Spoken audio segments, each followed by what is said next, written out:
if Baylor and Utah really think that BYU tampered, they can just put their money where their mouth is and sue. Heck, you can all sue BYU. This is a Locked On Big 12, Locked On Baylor crossover.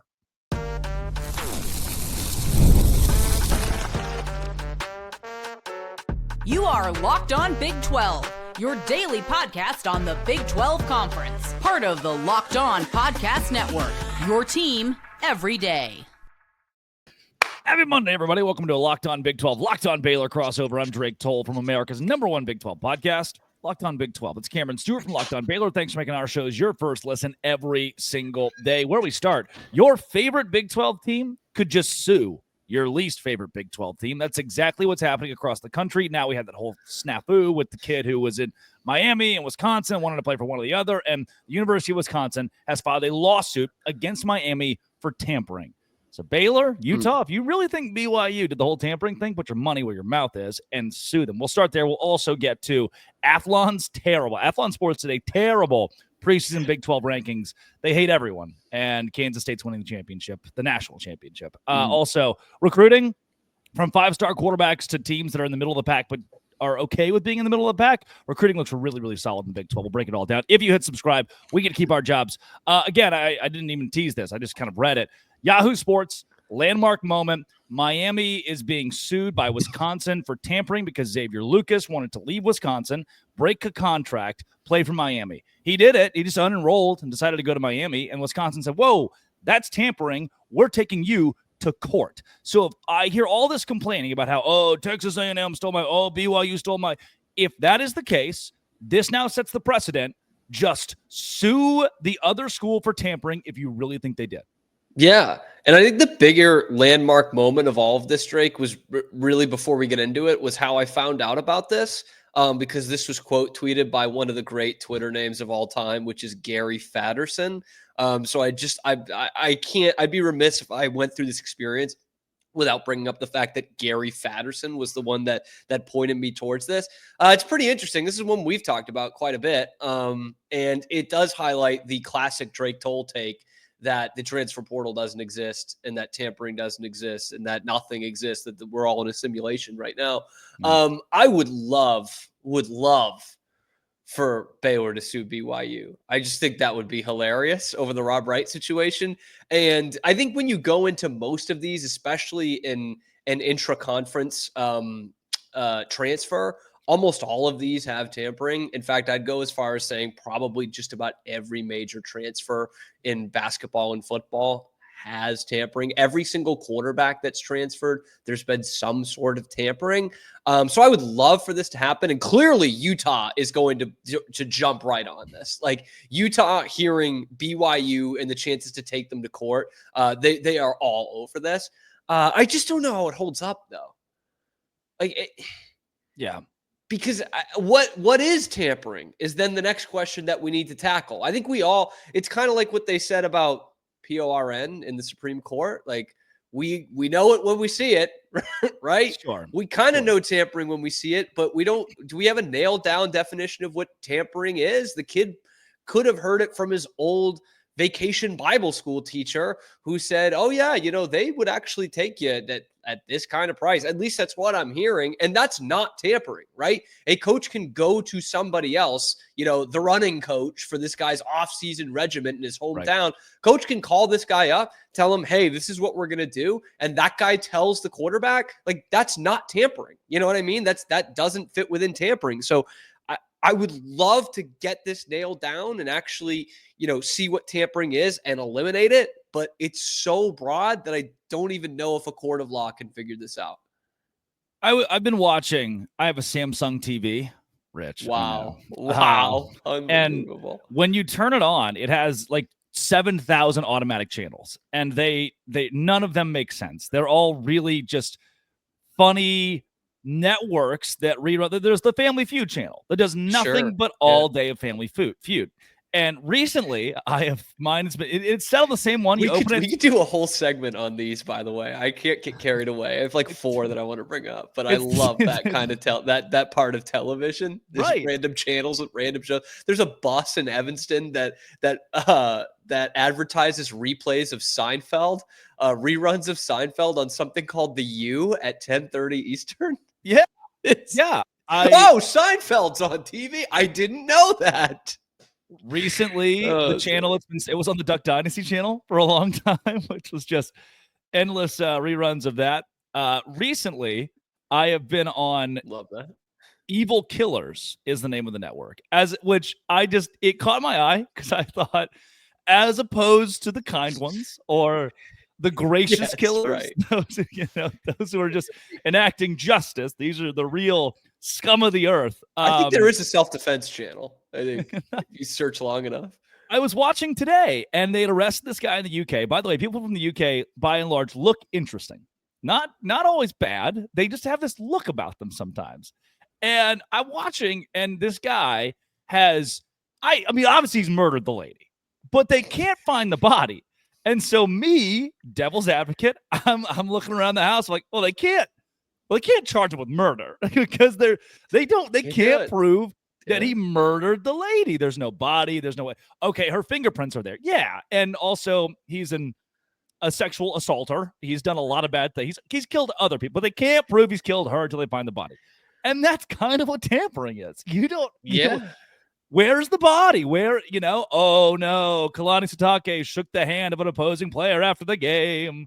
Must have been giving him money to come play for BYU. I just don't know. We would need a jury of our peers beyond reasonable doubt to tell me that somebody's tampered. Yeah, you don't have a body. You do not have a body. The body in this situation would be a direct call from Kalani Sitake to player X, right? Or record, by the way. I mean, we really got to have it's got to be. You have to have that call recorded. It has that's your body. That's your body and your smoking gun right there. But you don't have that, and you're not going to have that. And I wonder if this gets even muddier now with the revenue sharing. And because we still don't know. Remember, we don't know what these contracts look like for these players that sign in. Obviously they've had NIL deals in the past. That was the situation with Lucas in Wisconsin and Miami. They said, "Hey, you signed an NIL deal. You can't leave." And then he's like, "There's nothing tying me down to that." And we're still waiting to see what that looks like in rev share too, whether there's going to need to be buyouts or like with a coach. And so we have this is the opportunity to kind of nail this down before we get into revenue sharing. But if not, this could get even worse over the next couple of years where you've got like employer contracts rather than NIL contracts, and yet they still don't hold up. Like this could get even messier before it gets clearer. This is just the first domino to fall. But I think BYU becomes the subject of this. Certainly, Texas Tech might become the subject of this with just how much talent they brought in the transfer portal. Like anybody that brings in that much talent, you've got to ask some questions. That's just the nature of our espionage college football ways. So, a couple of Big 12 teams I think would be sweating a little bit if Wisconsin wins this case. Yeah, but then what do? You just send the kid back? Send him back. Does he get paid? Does the school get paid back that NIL deal? Like, what does that look like? I don't know. This is for the future. If I work at Fox and ESPN calls me and offers me $1 million more, I would take that. Mm-hmm. Is that tampering? What do we, where do we draw the line? You would be under a contract, making more money. I mean, yeah, if I break contract. Also, I have this koozie that I got from the public well when I went down to the game at Utah, Rice Eccles. It's got the 2024 schedule. Things didn't go very well. What I realized, I had a commenter the other day, was like, hey, every time you turn that koozie up, the bottom side of the koozie says BYU sucks. So every time you drink, which there are a couple BYU fans who tweeted at me or like, you claim to be nice to BYU, but then this happens. Like, dog, I didn't. That's funny. That's clever. That is funny. I think most people would appreciate that. I'm sorry. Coming up, Athlon hates your Big 12 team. Locked on Big 12, Locked on Baylor. Today's show is brought to you by FanDuel. Why is it brought to you by FanDuel? Because FanDuel's where I go to make money. NBA playoffs, yeah, made a ton of money on that. March Madness, for sure. Even college baseball with summer sports in full swing. Whether you're all about baseball, under the lights, golf on the green, or high-stakes soccer, FanDuel is the best way to make every game more exciting. You know, why not make it thrilling?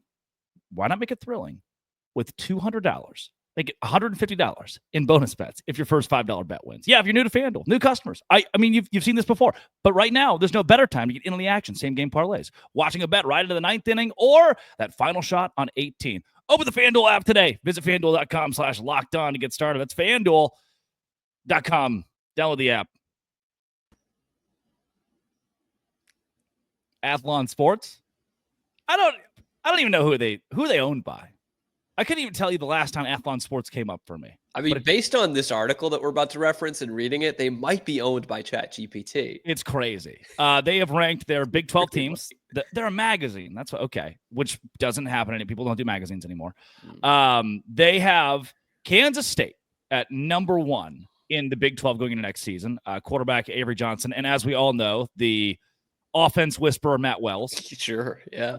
Yeah. We knew when he made that move. We were like, watch out for Kansas State. Yeah. You and I hosted a radio show together when Spavital was hired as Baylor's offensive coordinator, and the initial rumors were Matt Wells, and we were pulling our hair out, being like, no. If anyone's learned anything, you don't have to hire Matt Wells. Really, it's not. Some people think it's like this requirement. It's really not. They have Kansas State at 1, Arizona State 2, Texas Tech 3. I don't think I have Kansas State in my top 2. I think Kansas State will be good. I like Avery Johnson. He's not the Heisman Trophy winner that we were promised yet. Could he be? Sure. Not yet.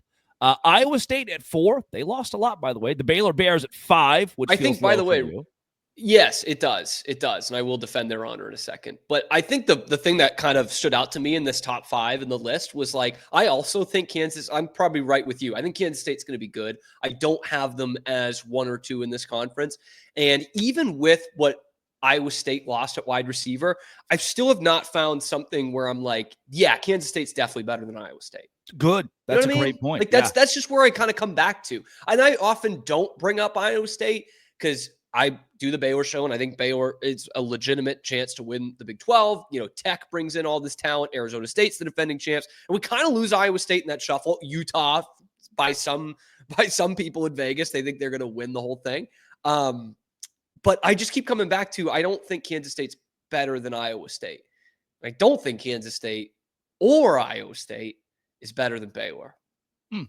They get lumped together pretty much every year. It's always just, all right, Kansas State, Iowa State. They are. We don't know much about them, but they're typically good under this coach. Yeah, corporate wants you to find the difference in these 2 pictures, and they're the same picture. This is the same. Dublin, Ireland will have no idea the difference. It's not a bad thing. This is not a bad thing. They're both good. Yeah, they're both very, very good with coaches who are going to be there for the rest of their lives, and they have compliment to you. Both of those programs, they have a bunch of 3-star players who become really good at college football and can go toe-to-toe with anyone in the country. And that's on development. Development's great. Mentioned Baylor at 5, Dave Aranda and the Bears. BYU at 6. Here's what I do think AI probably made this list. They say, after all, they have returning starting quarterback Jake Retzlaff. Right, guys? Right? It says BYU. The problem is, besides quarterback, the Cougars are going to need to deal with massive roster turnover at other positions. That's the problem. That's the real problem facing BYU right now, outside of quarterback. If I was AI, if someone said, hey, Drake, I need you to tell me what the Maryland football season is going to look like in 2025. Like, massive roster turnover in certain positions is just a really good slap it on there. Got to win their home games. Yep. They've got the who was the kid they had? Who was their quarterback they had? He had a last name. Yeah, Tua's brother, Tagovailoa. Tua's brother. Not Uyunglele. Yeah. And maybe he's back, maybe he's not. I don't know. Maryland. I don't think so. Maryland's like the Colorado, like the 15 years of Colorado we saw where it was like, I forgot about them. That's just what Maryland football is. And forgive me, they have a couple years they win 9 games. Right. Yeah. You just would never know. Playing bowl games on December 20th. They're like perennial bowl team, probably. Yeah, I usually expect to watch them in the postseason. That's a bad look for the Big Ten, by the way. Because they're never in the Big Ten discussion, but they're always in a bowl game for the most part. They're really good at being 6-6. Athlon, they're not quite Iowa. Athlon doesn't like BYU. They do like Utah, which is a weird thing to say because they have Utah behind them. Utah at 7. New offensive coordinator Jason Beck is going to be the reason why with Devin Dampier. And if coordinator, man, if any of us have learned anything, when you bring in a mid-major quarterback who was a star at his previous school and you give him a big fat NIL deal, it usually works out, right? DeQuan Finn was just a star this last year. Can I just give a warning about this to the Utah fans? Like, DeQuan Finn was better than Devin Dampier was before making this jump. Devin Dampier's younger, might have some more room to grow. Okay? Don't shoot the messenger here. But DeQuan Finn was better. And you're going to use these moments of like, oh, Devin Dampier played really well against, this Power 4 team. DeQuan Finn played pretty well against Notre Dame and Ohio State. And you guys, you Utah fans, saw this up close and personal last year, what that looks like in the Big 12, what DeQuan Finn looks like in the Big 12. I'm just saying. I'm just warning you. Utah and UCLA will kick off August 30th at 11 p.m. 11 p.m. Eastern. Thank you very much. College football is so back. We're 9 Saturdays away. 8, the Kansas Jayhawks. 9, TCU. Not music to your ears, but I think TCU is a sneaky top 5 team in the Big 12 this year. I think TCU is much better than 9. Yeah. I don't like how much I've kind of been talking, because I don't think TCU is a great team. I think they still have a lot of holes. But I do like Josh Hoover. I mean, the guy had no running game last year, and he threw for almost 4,000 yards. Like 0 running game. And not a terrific defense either. Savion Williams is good, by the way. He is good. So I don't know. They have obviously the middle of this conference is a crapshoot, but like to me, what I've looked at from these teams from last year and where they are on paper this year, I think TCU is better than Kansas. I think they're better than Utah. And if it really goes off the rails for BYU, which we've said it probably won't, but if it really goes off the rails for BYU, I think they're better than them too. I like Josh Hoover. Shout out to his sister who worked in Waco for a while as well. Fox 44 alum. Colorado at 10. That's the one I'm like, yeah, okay.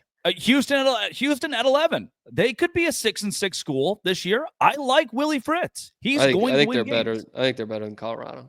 I think Houston's kind of on that Matt Rule Baylor trend of by year 3, you're going to think, oh, wow, they put it together. This is Houston's good. If Connor Wegman is kind of like half the hype that they gave him at A&M, that's a much improved Houston team.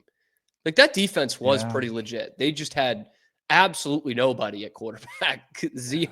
All due respect to Zion Chris, of course, diced up TCU, but that was a really pretty good defense, almost elite defense that just had nothing offensively. So if Connor Wegman's a decent quarterback in this conference, yeah, they should be better than Colorado, and I could see them as a 6-6, 7-5 team, which is a hell of an improvement. Law of averages. Somebody has to go 7-5. Don't be upset. True. Cincinnati at 12. That's too high for me. Oklahoma State at 13. This is like the fire the coach territory. Yeah. This is we can't keep going with Gundy. We can't keep going with Satterfield, who probably should have already been fired.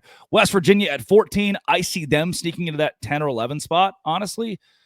Don't know why, but Me neither. Just something about the colors, something about the brand. Arizona 15, UCF 16. And I hate this. I personally, while he was the coach, liked Gus Malzahn. UCF had some good. They had the kid with the leg. He was a really good kicker. They had KJ Jefferson. They were a sneaky 9-3 for me last year. I thought they would beat Utah, finish 9-3. Then they really sucked. And I hate this. I've been to a game there. I watched them blow like a 28-point lead in the fourth quarter to Baylor to save Dave Aranda's job. Would have been 2-10. I think they might go 2-10, 1-11. Which we did bring this up last week. That could mean UCF to the national championship game, which would be their second national championship appearance, if I'm not mistaken. Yes. They're pretty bad though. They're really bad. Jacksonville State, NC-A&T. I have confidence there. After that, sorry. It's just but Scott Frost. It'll happen. Give it time. Patience for the Tide. That's the thing with West Virginia about UCF, real quick. They both brought old coaches back. Both those programs will give them some grace. I mean, obviously they're not going to fire them after 1 year, no matter what, but like they're going to give these guys some time to build it up, which I think is going to be fascinating to watch in 2 or 3 years, just not this year. They both suck. Recruiting in the Big 12 is really good. Locked on Big 12, locked on Baylor.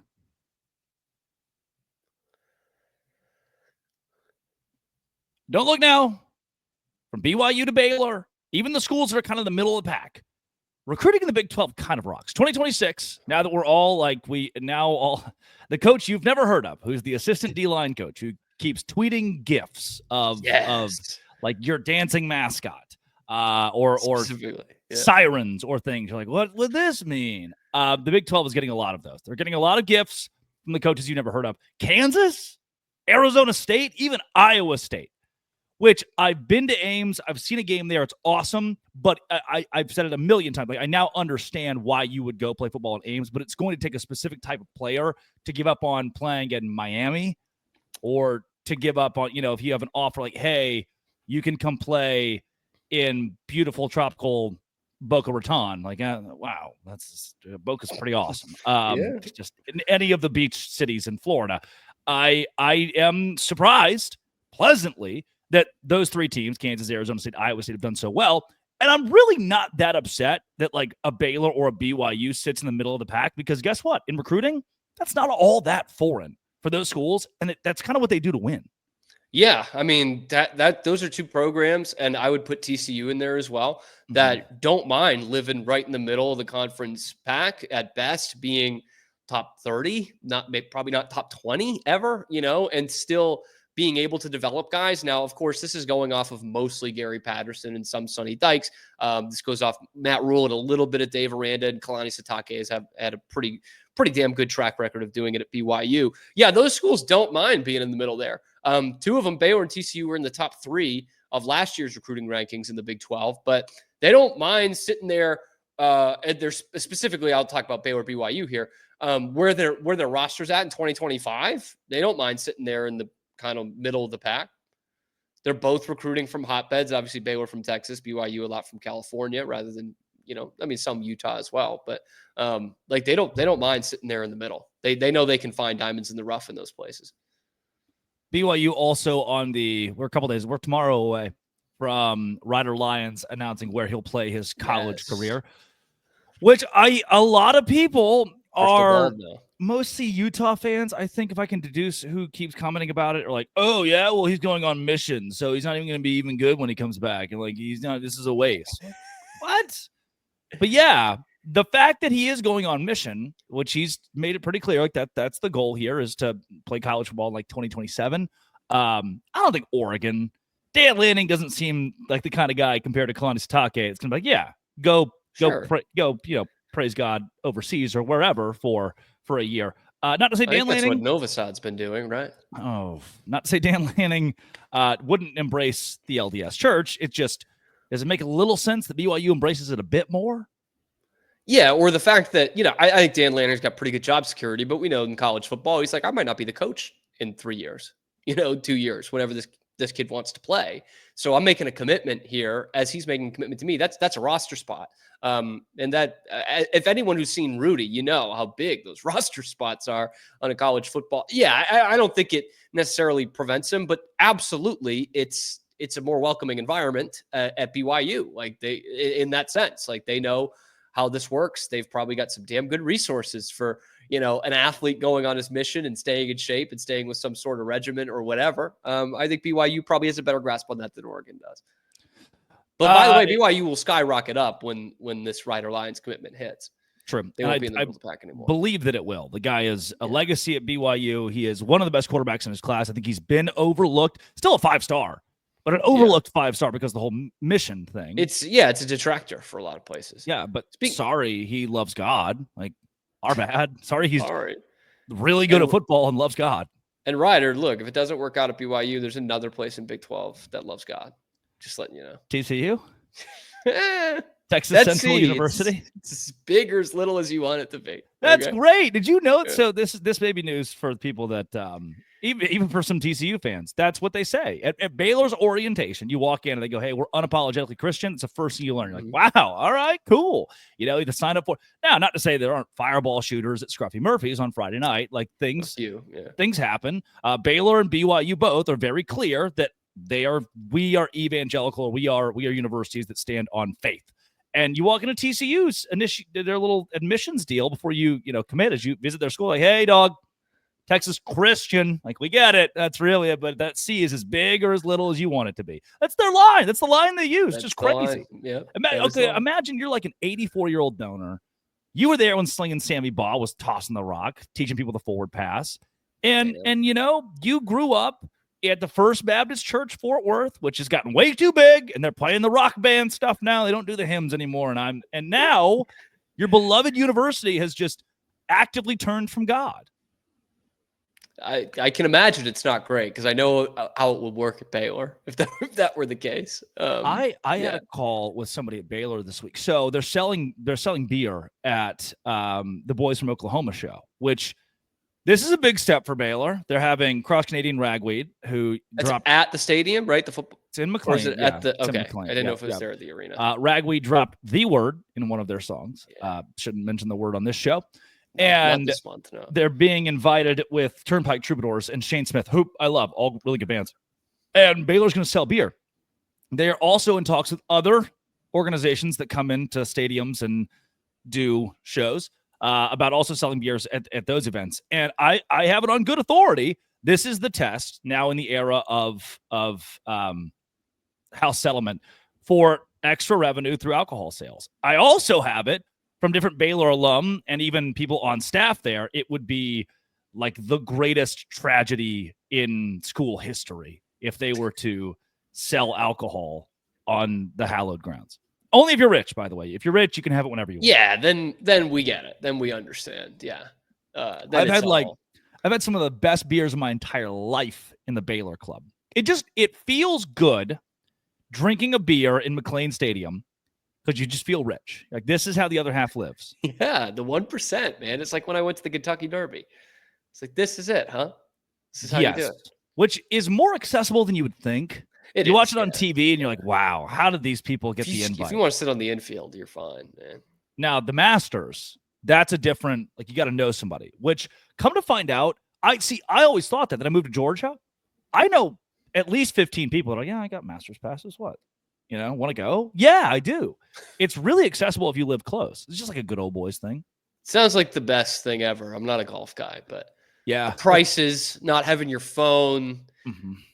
They'll package everything up and send it to your address that you buy at the pro shop. Like that's America, baby. That's Cape Cod baseball. That's what that is. Cape Cod baseball, Chick-fil-A, the Masters, like all those things. They take care of you. That's Chatham on the 4th of July. Firehouse out there. The truck revs up. Oh nope, fog. Game is suspended. We can't play. Chatham. The Freddie Prinze Jr. curse lives on. Yeah, they're on like their third head coach in 3 years or something. After having the same guy for like 30. Yeah. It's kind of like the Patriots. It's kind of like Katuit. We're on this. It's like Katuit as well. Former Wareham manager, Mike Roberts. Future Wareham manager at this point. Like, somebody's got. I'll take it. That guy knows how to get a tie, man. That guy knows how to manipulate the sunlight. He does. Ooh, and man.